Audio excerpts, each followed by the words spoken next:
why don't we talk to Xavier? Xavier is calling in from Florida, and he is wondering why skeptics are so hostile toward religion if it's just man-made.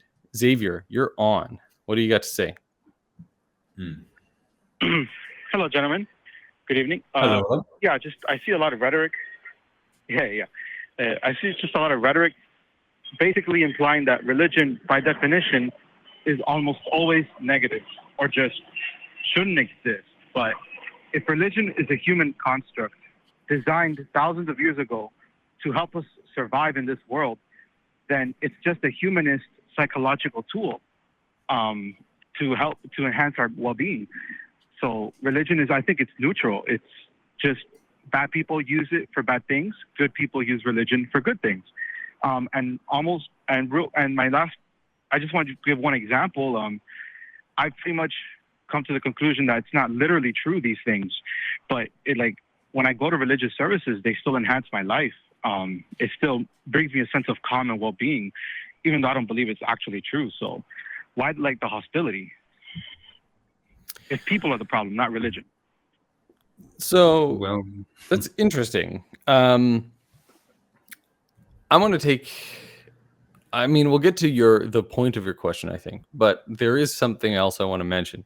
You said religion obviously has been around for thousands of years because it's a tool, right? A tool that humans use to get through life and survive in the world, right? That's part of your point, Xavier? Yeah, exactly. Right. So, I would say that we no longer live in the world that we evolved in, and we no longer need the things that we used to need. And maybe the best example of this is at least in the global north / the Western world, however you want to say it. We have an abundance of food, for example, and we very clearly evolved a lot of mechanisms in our biology and in our behavior that are obviously beneficial in food scarce environments. And now those same mechanisms that used to be helpful to us are harmful to us. They're causing things like obesity, diabetes, fatty liver disease, leading to cancers, and many, many more of these issues. So all this to say that just because something was useful and beneficial to humans in the past doesn't mean that it continues to be beneficial, and doesn't mean that we'd be better off without it. And I think that there's probably truth in what you're saying, that at some point in our history, being religious or having religious affiliations was a survival benefit. But I don't think we live in that situation anymore. What do you think, Derek?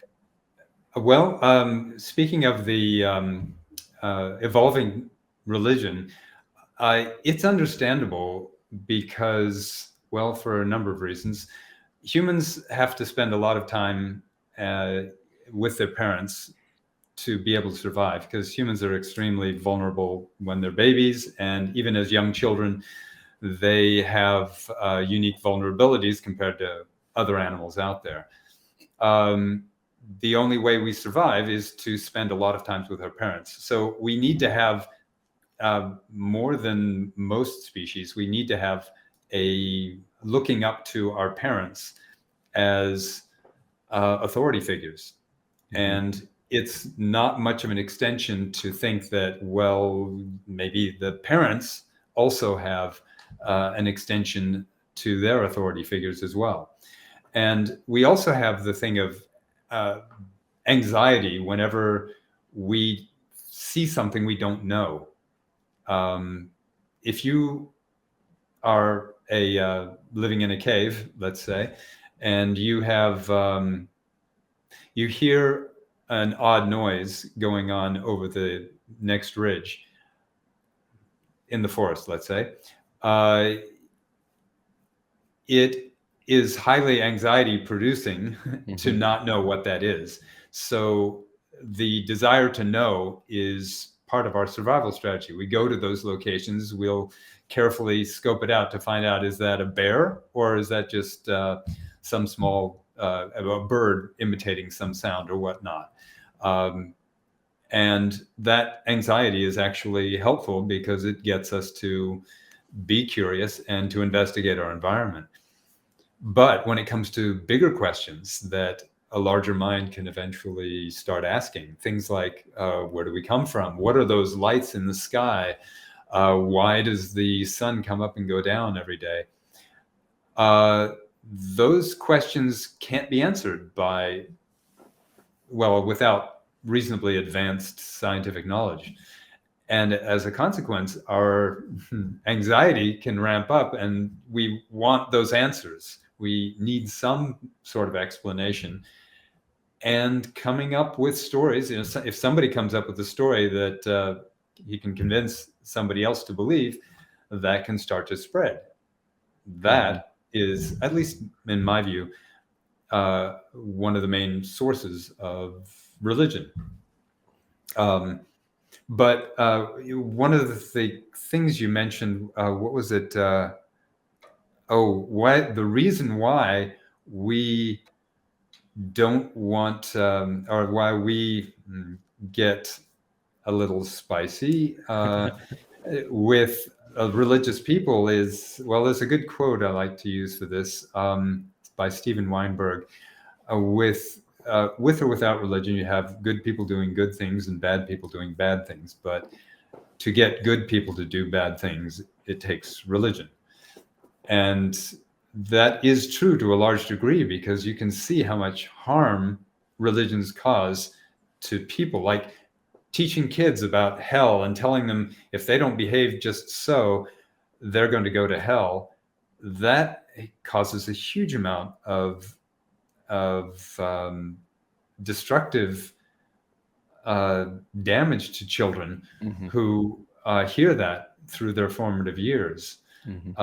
You also see today a lot of people who are, well, I know some Christians who don't really care about the environment. They don't care about climate change issues because God's going to be coming here soon to fix everything. There'll be the second coming and whatnot. So this earth is just a temporary thing. It doesn't matter if it gets destroyed. Or others will say, well, God won't let it get destroyed. He'll fix things for us. Those kinds of answers are not helpful. They're destructive to society. And that gets us a little bit spicy. Yeah. I mean, it sounds to me, Xavier, that you're perhaps,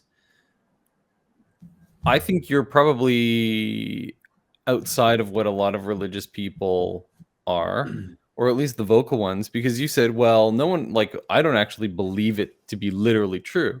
But I think that a lot of people do believe a lot of the things, at least literally enough to let it change their actions. And I think that's what Derek and I are most concerned about, is that, if this was really a benign belief that just helped people get through the day, gave them hope for whatever, like, I would probably have a personal desire not to live in a way that was not aligned with reality.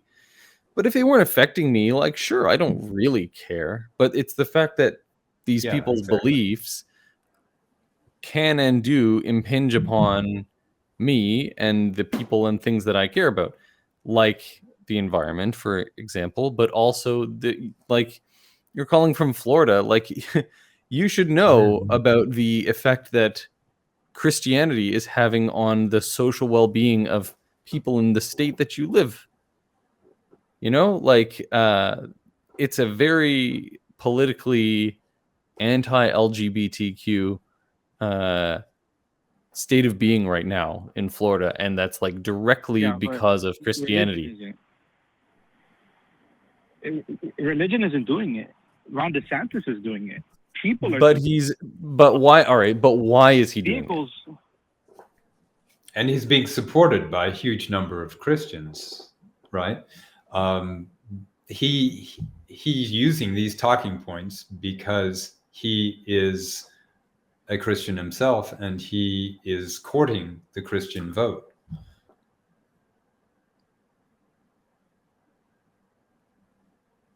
Xavier, what do you think? you repeat that again? I'm sorry.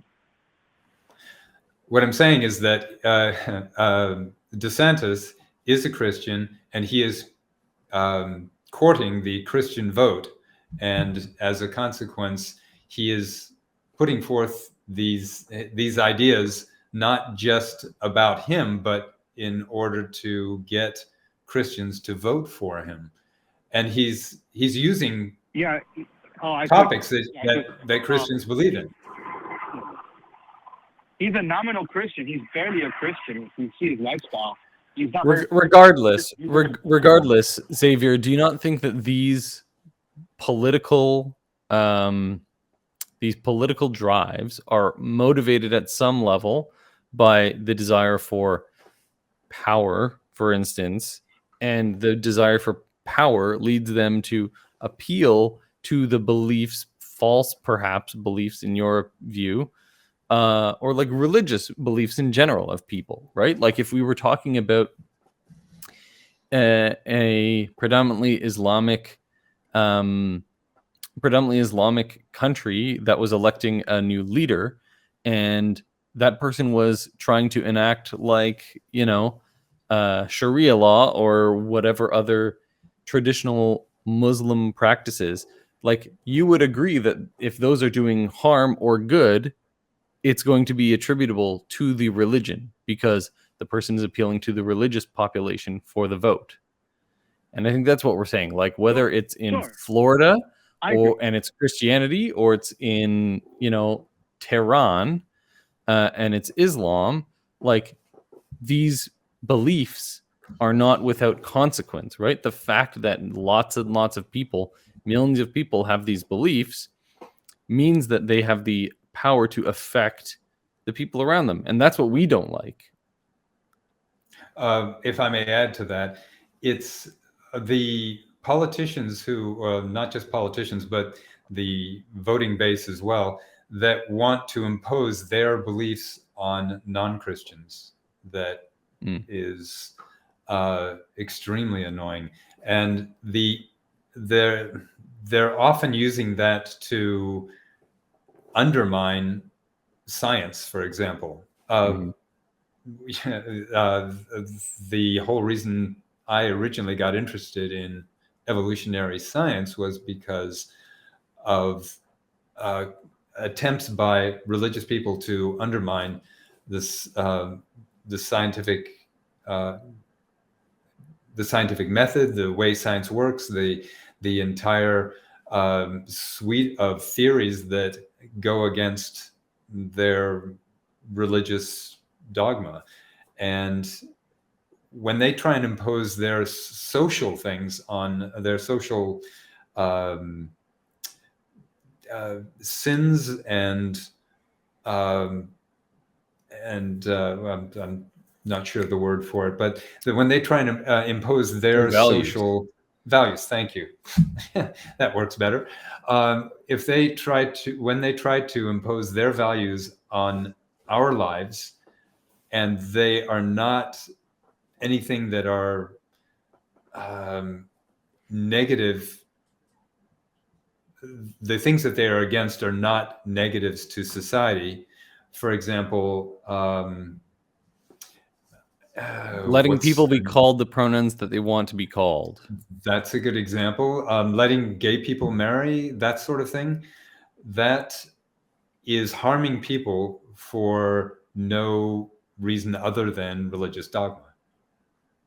And that's what we object to.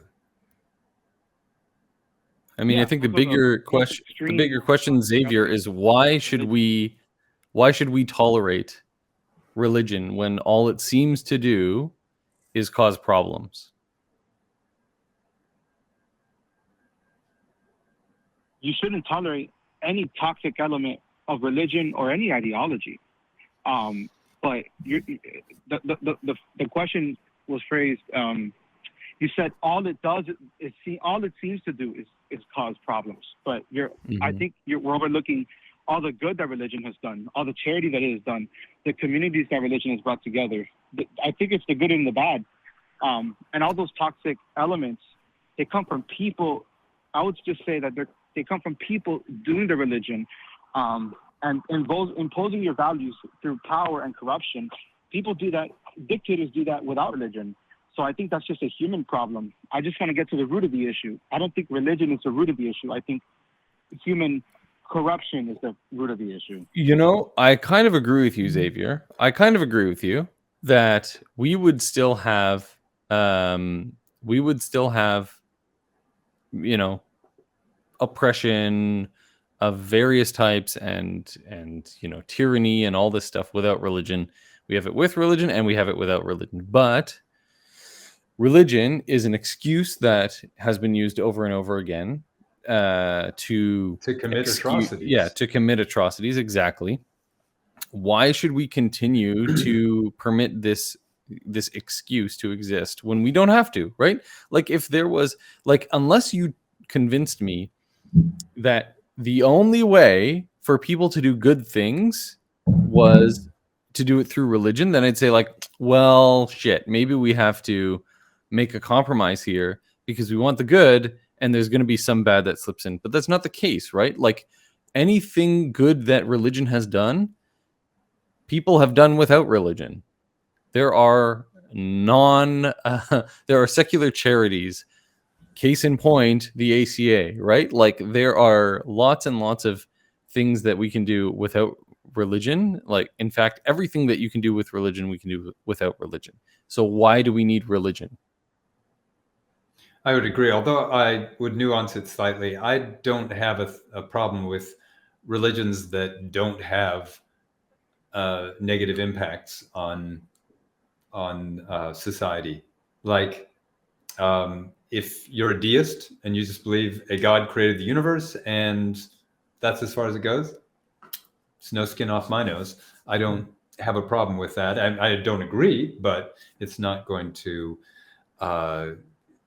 cause societal upset. And yeah, we're not going to protest that, right? You'll never see us at a political protest against a deist. Yeah, and theistic evolution, I'm okay with them believing that. I don't think there's any need to add that extra element to it. But, you know, if that's what floats your boat, knock yourself out. It's just when you say, no, the universe and the Earth are only 6,000 to 10,000 years old, and then you attack geology, cosmology, evolution, based on those beliefs, that's when I have a problem with it. What do you think, Xavier? That's one point in history, and I agree that's very problematic because you're damaging the well-being of people who identify a certain gender or you know, have a specific sexual identity. I just want to point to an example that religion was used to abolish slavery. Many religions. It was also used to support it. It was definitely used to support it. I mean, the Bible, if you want me to, I'll read you some passages on that. Yeah, you had people on both sides. The Bible endorses it. That's not my point. Oh, okay. That's my point. We have people on both sides. I know the Bible endorses slavery. Right. So if we have people on both sides of it, then what good does the thing do? It's just it's a psychological human construct. I guess my final point, I just want to say it's a vehicle for flourishing. Like, we still use cars even though they damage the environment because they enhance our lives. So we just have to take the good with the bad. That's the way I'm approaching it. Religion in a psychological sense. I think it's just there. Like, we don't have a choice. I think it's just gonna be there because it's a part of us. Interesting. Okay, Xavier. Yeah, I personally don't think. I don't think that religion is ever going to disappear. Some people need it, and as long as they don't harm anyone else with it, I'm okay with it. Thanks for your call, Xavier. We appreciate that. I mean, it was a good little discussion that it brought up. But I mean, I think it boils down to the same thing as it always does, which is, like, if it does some good and some bad, why should we value it? Why should we keep it around? You know?